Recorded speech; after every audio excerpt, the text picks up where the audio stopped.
What's dangerous is when the universe pick you and you put on the magic glasses. There's rules that go with them. You can never take them off. You never see things as they're supposed to be. You see things as they are. And you can never force nobody else to wear them.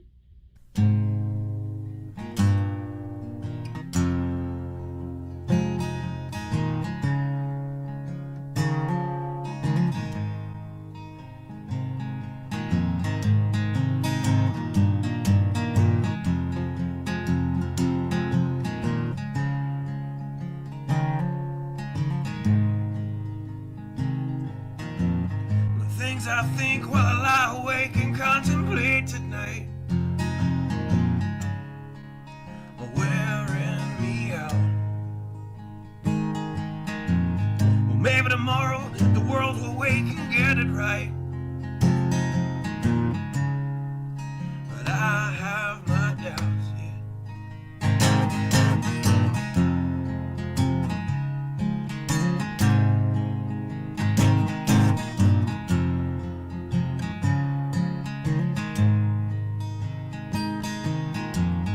During the day, well, I design machines of war that scream through the sky. 'Cause I, for one, I like to go to bed free at night under these stars and stripes. And I have my doubts that we're coming out. Yes, I have my doubts, and I have my doubts that we'll make it back out. Yes, I have my doubts, but they'll wind you up and pull the cord until you're spun right out. And I don't understand.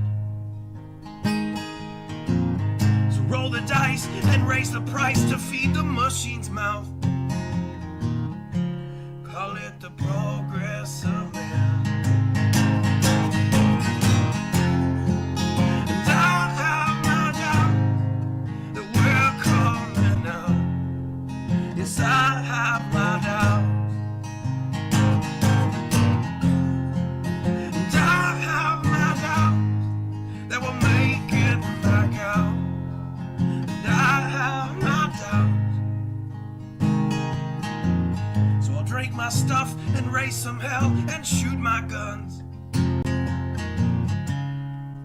to the end of my time. You can have the booze and go to hell and take the guns, but I know they won't be mine.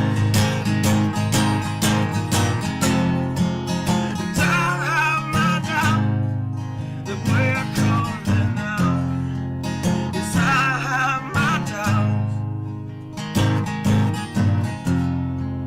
and I have my doubts that we'll make it back out. Yes, I have my doubts. So we're all messed up and out of touch. Let's text someone who's in the other room. So don't wonder why we don't say hi or know anyone. I might as well move to the moon. So maybe I'm wrong. Well, I hope that I'm wrong. So maybe I'm wrong. Well, I hope that I'm wrong.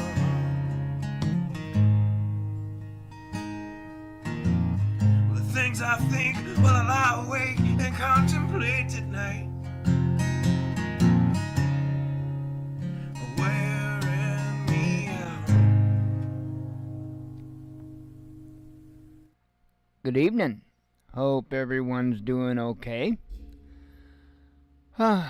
It's man, doesn't really seem like I got much time off, and at the same time, I spent quite a bit of time, I guess yesterday it was, playing my VTOL VR game, because I could. I was doing my very best and was pretty successful during Shabbat not to touch my hands upon any work. So I'm getting better at that. I am actually getting better at that. I actually finished a complete campaign over Friday and Saturday, and that was fun. That was cool. Actually, I finished it up earlier this morning. I had one mission last night that shortly before I went to bed, I tried it and got my butt whooped, and so went back at it again today, this morning, with a different approach, and I was successful. So then earlier I thought, I'm gonna hop in a different campaign and check it out. Yeah, I got my butt handed to me twice in a row, so I'm not ready for that campaign yet. Anywho, other than that, I've been spending some time over on the Highland Patriots website. I'm trying to get together a library in the back end. That's what I've been working on.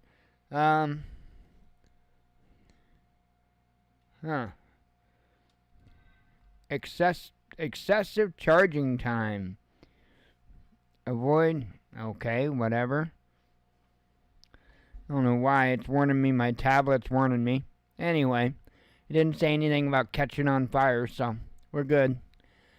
So I put a Kunina form or what have you on there. I don't have anything configured yet, but it's in there. How does it pronounce? Yeah, I guess Kunina, something like that. It's down there. I can't get rid of that because it's the free version, yo. But, so I put that on there. I don't have really anything configured yet. But what I've been working on today, and I had to be logged in to show you this, because if I'm not logged in, you can't see it.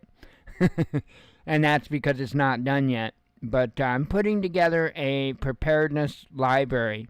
So, I've got it started. I had a heck of a time with the second, what they call a table.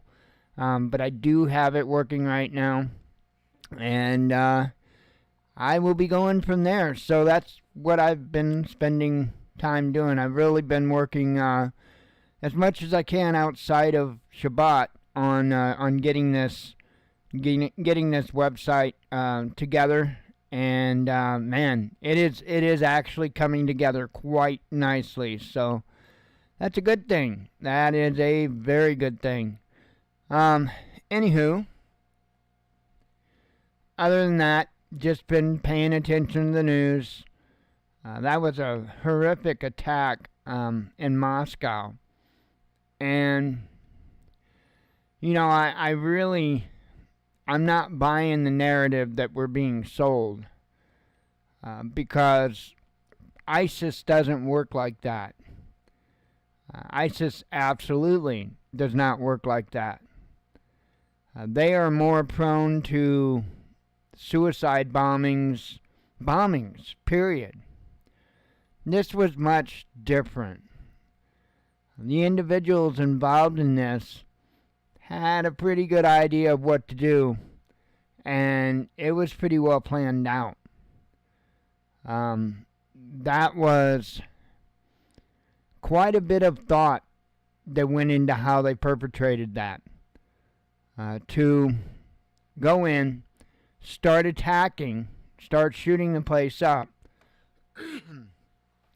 You know,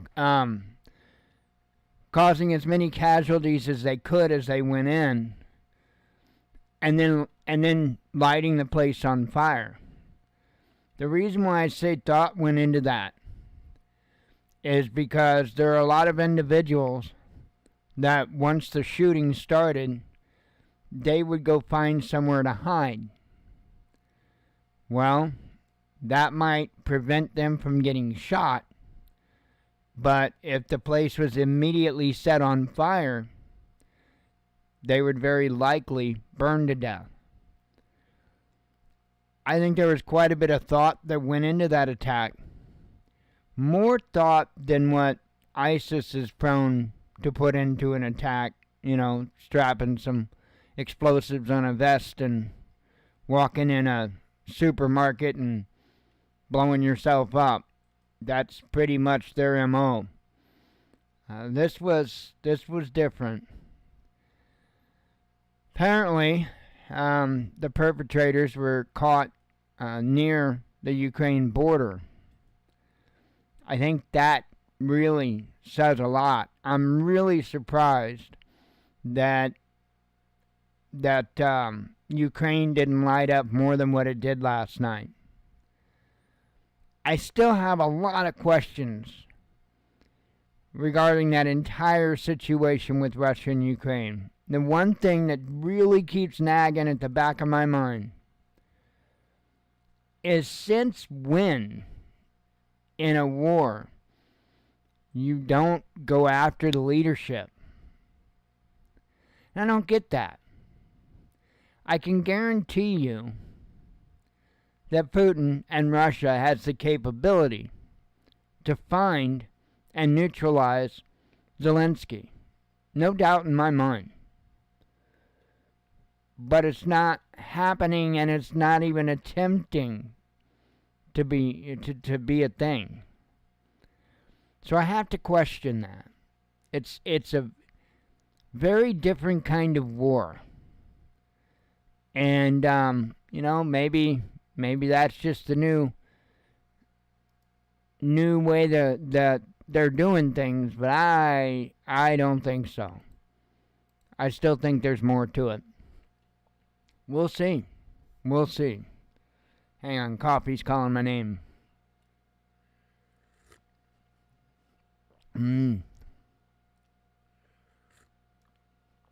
I won't ignore coffee when it calls my name, because then it might get mad at me. Anywho, don't have a whole lot really to speak about. I do want to give an update. And you maybe saw it. You probably didn't recognize it or notice it. On that website, the banner, I made an addition today to it. It says hope, charity, and resilience. I want to explain that. So, I had talked about a friend of mine here local, how his dog was mauled by another dog. And Hope, unfortunately, that was the dog's name, passed away due to the injuries. And it's a really bizarre situation. And in fact, if you choose, you can go bring it back up. I keep popping it off, but the most recent article that's there right now,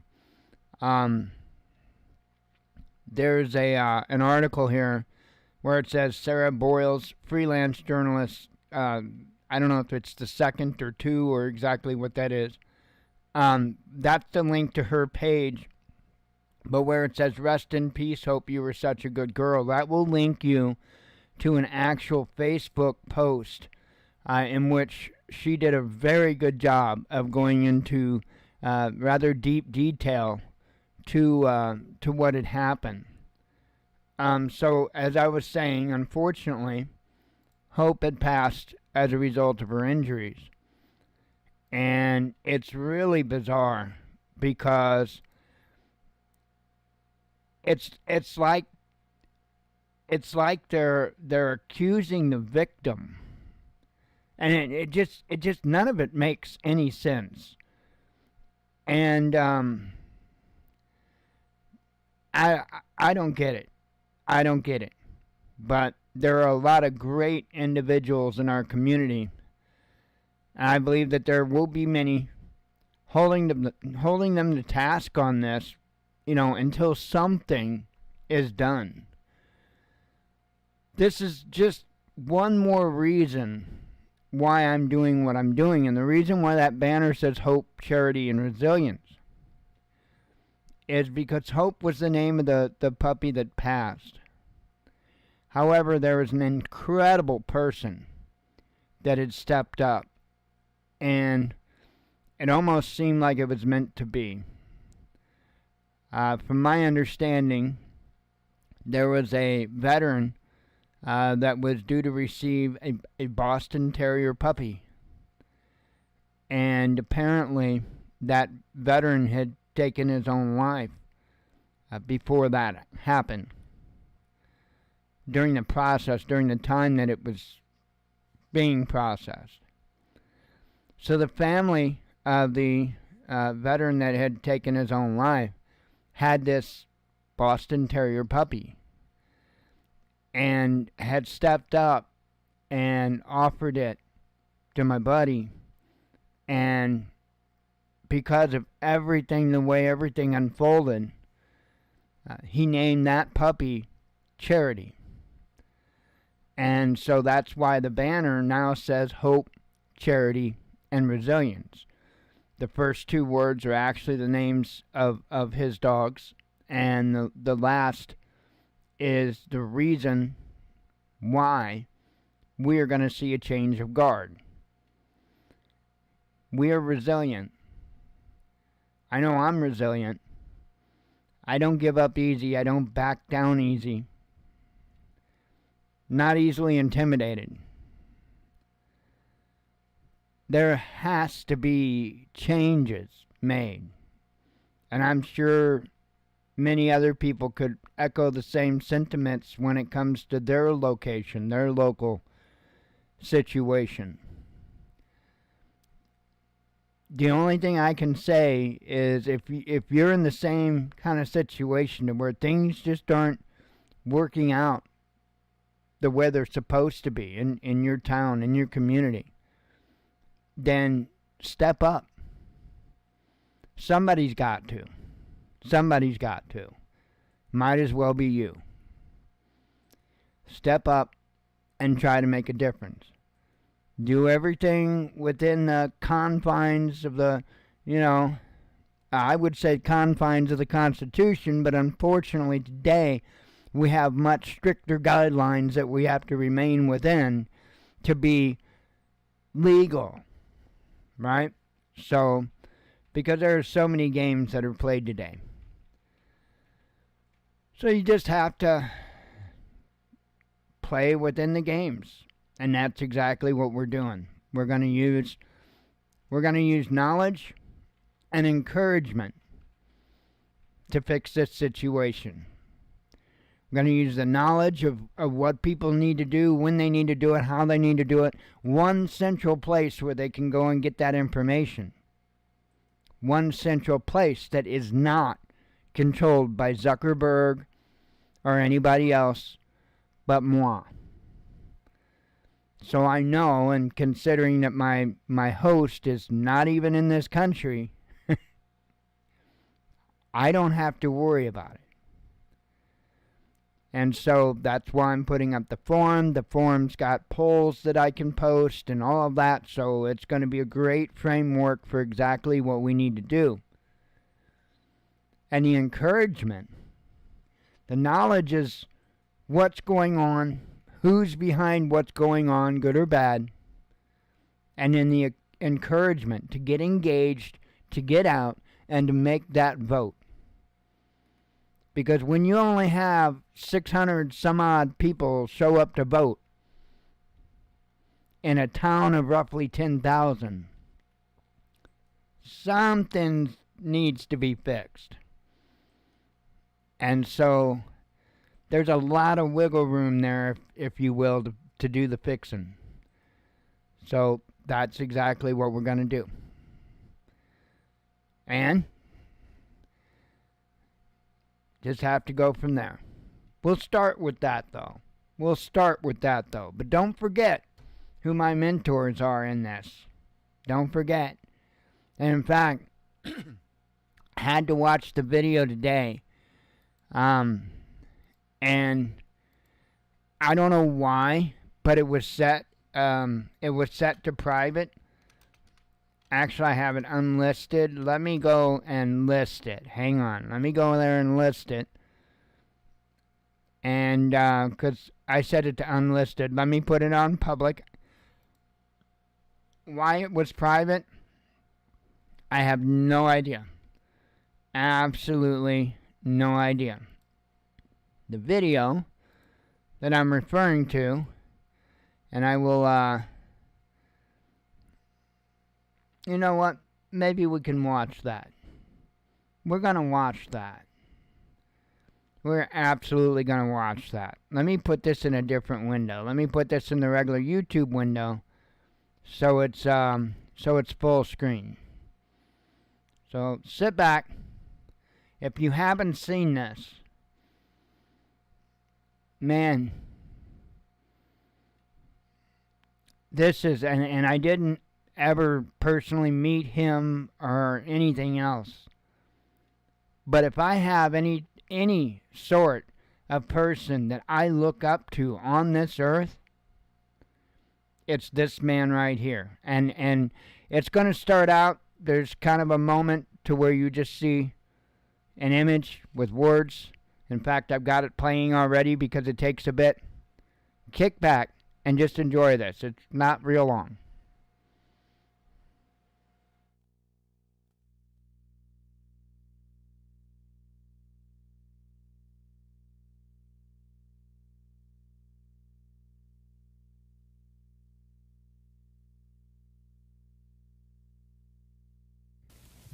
Hello everyone, this is Leroy Finicum with One Cowboy Stand for Freedom. Love being out here. Don't have a cell phone. It's peaceful. Yeah, you know, I feel like when I'm out here that all's well, all's right, nothing's wrong, no worries. And I love this life out here. But it doesn't take too much to see that dark storm clouds are gathering. And we really need to open our eyes if they're not already open. We need to take care of those we love. We need to have our houses in order. We need to have our relationships in order. And we never know how many days we have upon God's green earth here. And we need to make the best of each and every one of them. Rebellion against tyranny is a righteous cause. So there you have it. That's exactly how I feel. It's good to read and hear other people that feel the same way. The way I do the math, I think there's about 50 million Americans out there that love freedom as much as I do. They're willing to put their lives on the line, their fortunes, their sacred honor, as our founding fathers did in the beginning. Because the conflict that's building, the storm clouds that are gathering, are over this very same issue. Will man be free, or must he be coerced? And me, for one, I'm going to live my remaining days as a free man. Maybe long, maybe short. But I'm going to live as a free man. Leave us alone. Don't bother us. Let us raise our families. Let us enjoy this land upon which we live. Let us be free to make our own choices. It's a great land. It's a great country. I'm going to live as a free man. I invite you to stand up, defend the Constitution, the rights that are guarded by this document. Stand for freedom, stand for the Constitution. Hello everyone, this is Leroy Finicum. I think I'm pretty upset this evening. I've been going since 5 this morning. I'm headed out, taking a load of cows out to my winter range. I'll be back sometime tonight in the dark. But I've been following what's happening over in Bend, Oregon with that ranching family over there, the Hammond family. And I'm pretty upset with what BLM has done to them. Actually, I'm really angry.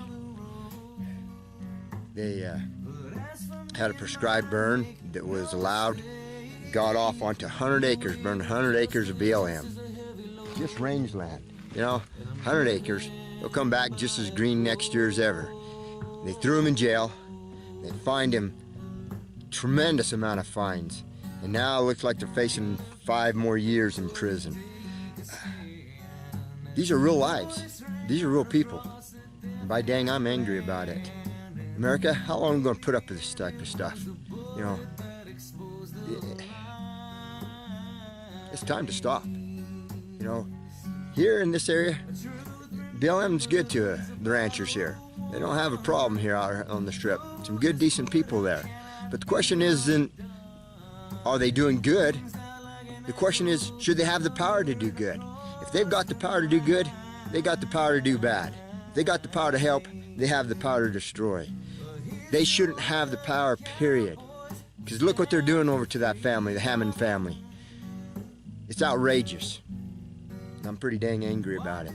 I'd like to use a lot stronger language, but my daughters and my wife will probably watch this, and my mom, and so I'll refrain.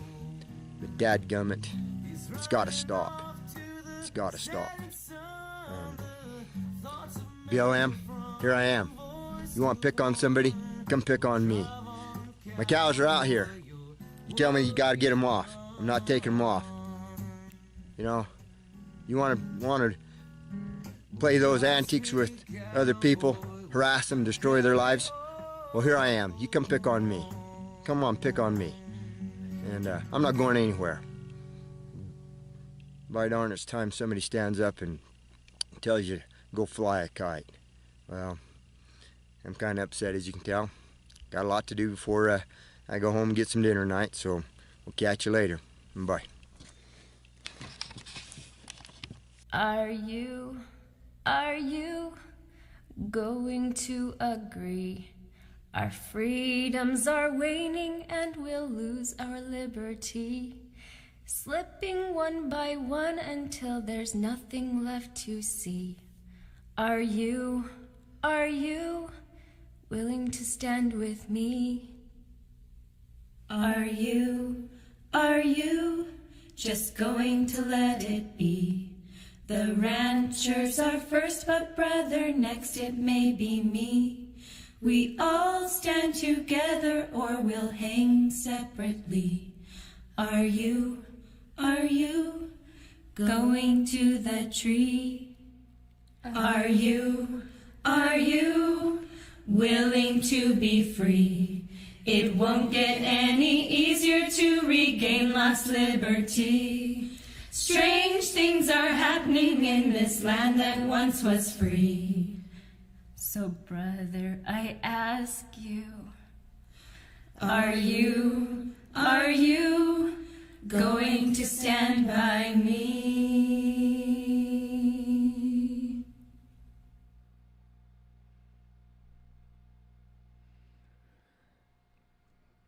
For those that don't know, the boy Finicum was gunned down by federal agents in a snowy ditch because he was such a threat. The reason why he was a threat wasn't anything physical. He was a threat because he was intellectual and he had a way of talking to people. People looked up to him. He was a good man. Probably one of the best men that, and again, I've never personally met him, but probably one of the best men that I've ever known. It's a shame. It's a shame. This entire country is being taken over by tyrants, corrupt individuals with their own motives, with their own ideas. Not about we the people anymore. So that's why I figure that the best way to deal with this is each one of us individually, not each one of us individually, but I'm talking about community by community. I'm talking about the individual towns, the individual communities, individual cities. If we want to change this, we have to do it from the bottom up. We have no control over the top, but we do have control of the bottom. And if we can change enough of the bottom, then we can affect the middle and eventually the top. It's a process, and it's going to take a long time. It took a long time to get us as bad as what we are. But the wheels of this nation are still turning. Might be pretty slow at this point. They're pretty bound up. But we can fix it. I'm not saying that we're going to fix everything and everything's going to be beautiful and grand, and because if we did that, the good book would say we did.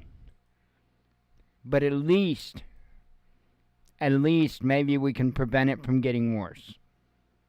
But we're going to have to do it community by community.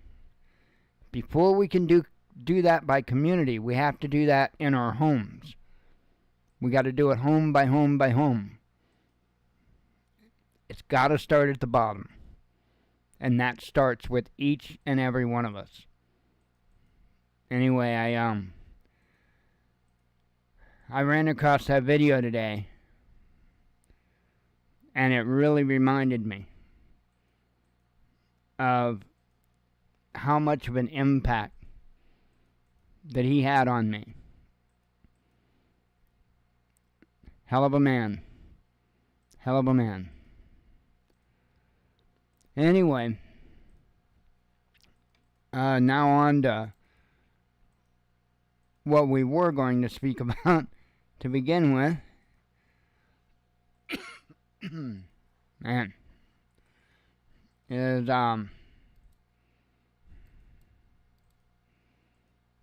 it's crazy. So, as you know, Netanyahu has pretty much snubbed his nose at any country that tells them that what he's doing is, well, quite frankly, incomprehensible. It's insane. And not only is he bold enough to absolutely ignore the international community, but they just come out and say they're going to be doing another major land grab. I said from the beginning that that's what this was about. I mean, I know there was a terrorist attack on Israel. I'm not disputing that. I'm not standing in any way behind Hamas and what they did. Not whatsoever. But one of the things that I found very interesting, and it got swept under the rug really quick, was that how the majority of people that died in Israel on that day actually died at the hands of the IDF. And there's plenty of proof for that. They played it off as being disorganized and not knowing what was going on. I don't believe it for a second. Just like I don't believe that Hamas was able to carry out that attack without there's some level of allowing it to happen. Some level. Reminds me of 9/11.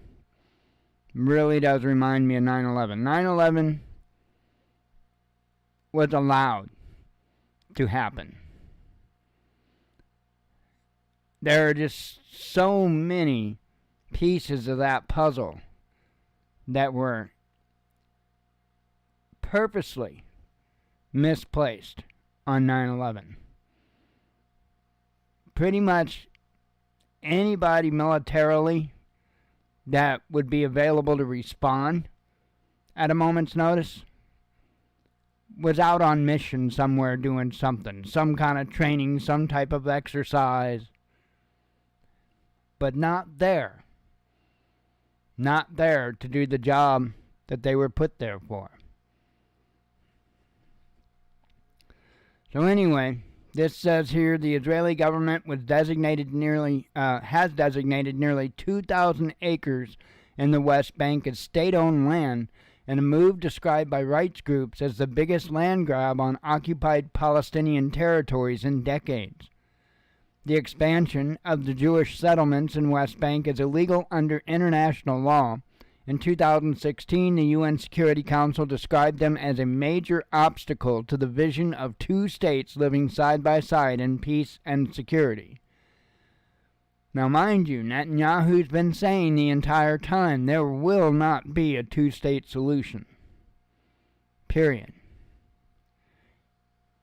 He's gotten pretty much everybody driven into Rafah. And now he's getting ready to wipe out Rafah. I said from the beginning that this was an extermination. And that is exactly what this is. What people don't understand, because they won't look into it, everyone that is not Israeli is a target. I'm not saying anything about the Israeli people. Wonderful people, great people. But their leadership is not who they claim. What they are doing is they are wiping out every other tribe of Israel. The tribe of Judah is only one tribe of Israel. Israel, that would be the government, the leaders of Israel. They want the tribe of Judah to be the only tribe in existence of Israel, so they can take claim to all of Israel. Israel isn't a plot of land. It's a group of tribes. Land has nothing to do with it. Well, unless you're Zionist. But their intent is to wipe out all of the other tribes of Israel. Now, the major question is, what are the other tribes of Israel? Well, those are your Arab nations. The Arabs are the other tribes of Israel. A lot of people don't realize that. A lot of people don't know that. A lot of people think that's crazy talk. It's not. That's the mind-blowing thing about it. That's just how much people have been deceived. The Great Deception is no joke. And that is the Great Deception in action. But don't worry. When they get done with the Arabs, they'll be coming after the Christians after that. Guarantee you. Guarantee you. We're all goyim to them. Every last one of us. If you're not Israeli, then you're goyim. They look at you as animals. And I'm not talking about the Jewish people. There's a lot of great Jewish people that don't follow the Talmud. But the leadership is Zionist, and they follow something called the Talmud. And if you think that what the radical Islamists follow is bad, well, then you need to understand that what the Zionists follow is the same thing. Look it up. Look it up. There's two types of Talmud, and they're almost word for word. Almost word for word copying one another. Anyway. This is just insanity. And like I said, I've been calling it from the get-go. I mentioned the terrorist attack a little bit earlier. Death toll in Moscow terrorist attack rises to 137. Friday's terrorist attack at a Moscow concert hall claimed at least 137 lives, according to an update from Russia's investigative committee. The search for bodies is continuing as of Sunday in the part of the complex that burned down in a massive fire. A group of gunmen stormed Crocus City Hall on the evening of March 22nd, just before a concert by the rock band Picnic. The venue, which has an estimated capacity of 7,500, was almost full. The terrorists killed the guards, opened fire on visitors, and then started a blaze, which quickly spread through the building. According to investigators, 3 children are among the fatalities, and a total of 62 bodies have been identified so far. Also, health officials have reported that at least 180 other people were injured in the atrocity. 4 sets of combat ammunition with more than 500 bullets and 28 magazines and 2 Kalashnikov assault rifles, which the attackers were armed with, were confiscated from the scene of the tragedy, the investigative committee said in a statement released on Sunday.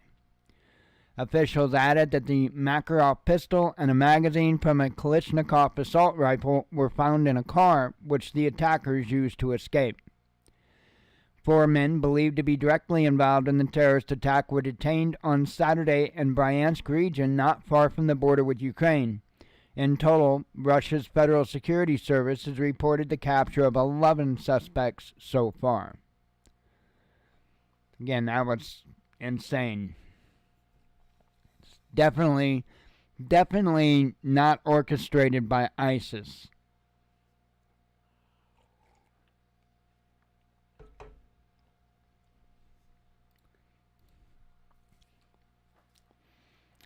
And wouldn't you know it,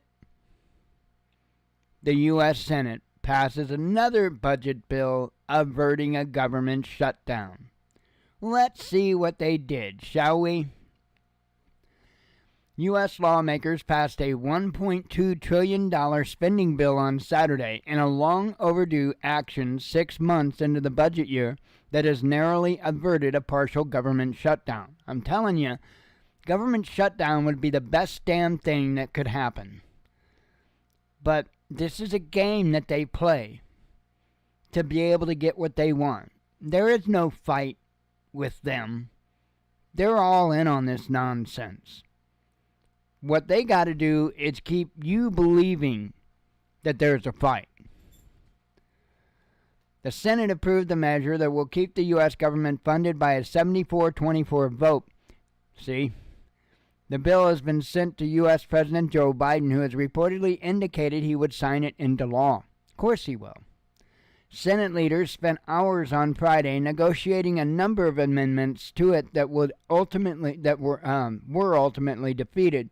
The delay pushed passage of the legislation beyond the set deadline, midnight on Friday. Yeah, it was a knockdown, drag-out fight, and they just in the nick of time. You know, it was so knockdown, drag-out that it was a 74-24 vote. That sounds like a knockdown, drag-out to me. More than 70% of the money is set aside for defense spending, for Ukraine. The 1,012-page bill provides $886 billion in funding for the U.S. Defense Department, Ukraine, including a boost for American troops. Yeah, what are they going to do, buy them their first set of high heels, maybe? The bill will also cover the military, Homeland Security, Ukraine, healthcare, Ukraine, and other services, Ukraine, through September 30th, after it was passed in the Democrat-led Senate. Funding for these programs was set to expire on March 22nd. The measure, however, did not include funding for military aid to Ukraine. No, of course not. Taiwan? No, of course not. Or Israel? No. Propositions that were included in a different bill, which the Republican-led House of Representatives has ignored. It took lawmakers 6 months into the current fiscal year to reach an agreement on government funding. The process has been slowed by conservatives who pushed for more policy mandates and steeper spending cuts than the Senate had. They failed to reach a compromise deal after Republicans demanded that the package include new funds to protect the country's border with Mexico. Following months of negotiations, the two major parties were unable to reach an agreement, one that would help anybody here in this country, on the massive foreign aid bill. The legislation would include some $60 billion for Kiev, more than $14 billion for Israel, and around $8 billion for U.S. partners in the Indo-Pacific. But how much for we the people? Not a damn thing. I just love how this country works. But get this. Get this. Even the Mexican president gets it. Even the Mexican president gets it. Well, kinda. Kinda. At least he's speaking it. At least he's going that far. Mr. President Fall Down and Eat Some Ice Cream can't even figure out this much. President doubles down on Mexico First policy. Mexico will put its security interests first and won't fight drug cartels just because the U.S. wants it to, the country's president, Andres Manuel Lopez Obrador, said on Friday, while admitting that tens of thousands of people are dying due to drug overdoses in the neighboring country, which isn't coming from there. Obrador insisted that Mexicans will not act as policemen for any foreign government. The fentanyl does not come from Mexico. The fentanyl comes from China on planes that land in the United States. Mexico is nowhere involved in that. According to official U.S. data, last year some 70,000 Americans overdosed on the synthetic opioid fentanyl. Washington has named Mexico and China as the primary source countries for the drug and related substances trafficked directly into the U.S. Of course, we are going to cooperate in fighting drugs, above all because it has become a very sensitive, very sad humanitarian issue, because a lot of young people are dying in the United States because of fentanyl, Lopez Obrador told media during a press conference. He noted that any undertaking would be a humanitarian effort, highlighting the priority of security in the homeland. Mexico first, our home comes first, the president said. Last year, Lopez Obrador revealed that he considers the overdose crisis to be an internal U.S. problem, because it is. We deeply lament what's happening in the United States, but why don't they fight the problem? And more importantly, why don't they take care of their youth? He asked rhetorically. Good question. Probably because we're too busy sending money to Ukraine and Israel and Taiwan. Maybe. U.S. law enforcement officials, for their part, have on numerous occasions blamed Mexican officials for their apparent refusal to cooperate on efforts to target fentanyl labs inside of Mexico. It's not made in Mexico. Sheesh. At the same time, they're acting like it's like heroin or coke or something. It's not. It's being made in labs in China, being flown in on planes. At the same time, critics have blamed the rise in drug smuggling and human trafficking in the U.S. on the Biden administration. Illegal border crossings have surged since Biden took office in January 2021 and began dismantling the policies of his predecessor, Donald Trump. So, I want to point this out too, because this definitely bears being pointed out. Remember when heroin was the big bad thing? Do you know how the heroin was getting here? Do you know where the heroin was coming from? Because it wasn't Mexico. Once again, it was airplanes flying it directly again in, and the source was Afghanistan. I wonder what all those poppy fields were for. It's ridiculous. The crack cocaine epidemic. That was a result of the U.S. government as well. Isn't that the damnedest thing? All these drug epidemics, it seems like they're sponsored, encouraged, and supplied through the good old U.S. of A. government. It's funny how that happens. By the way, Obrador is putting Mexico first. What's the United States saying? Oh, we're going to advise our spies to use inclusive language when you're spying. Unbelievable.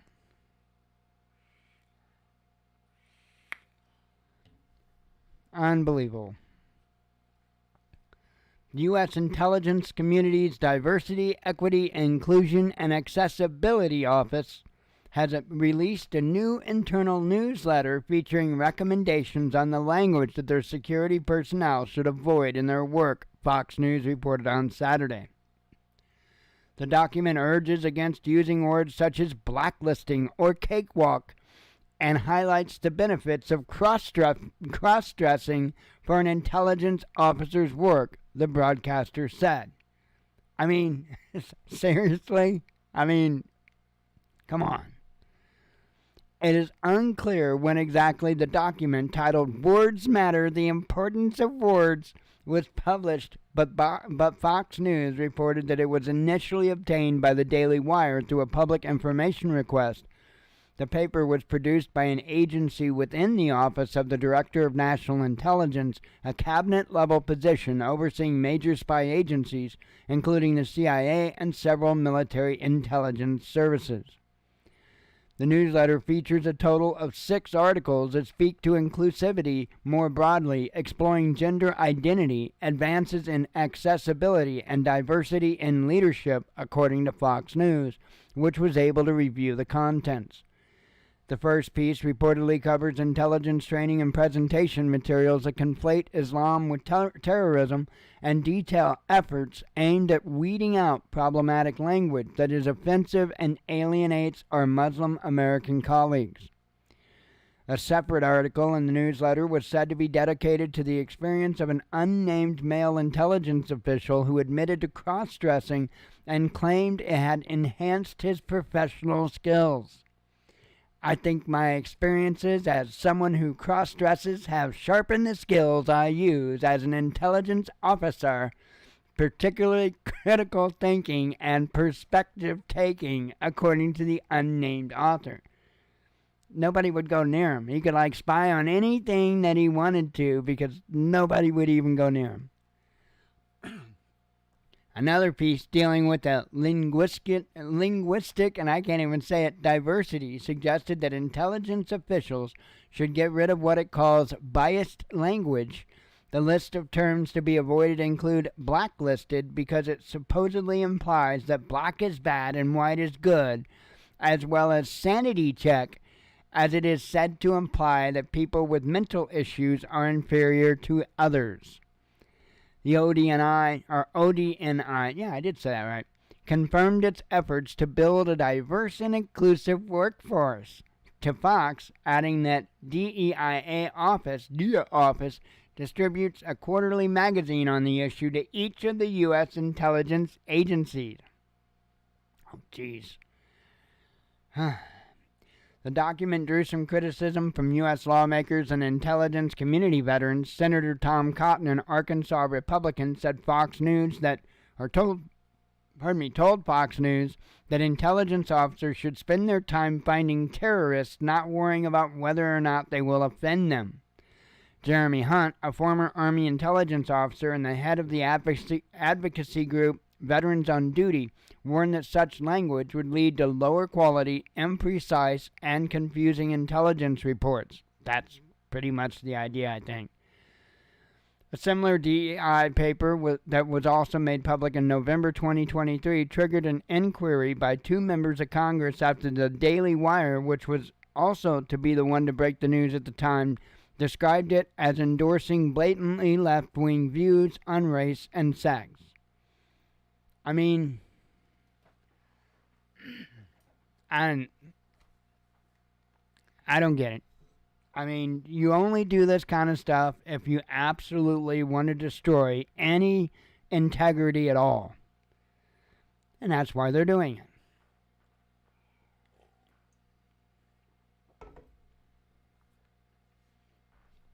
Anyway, I'm going to read some headlines, and I'm going to get out of here.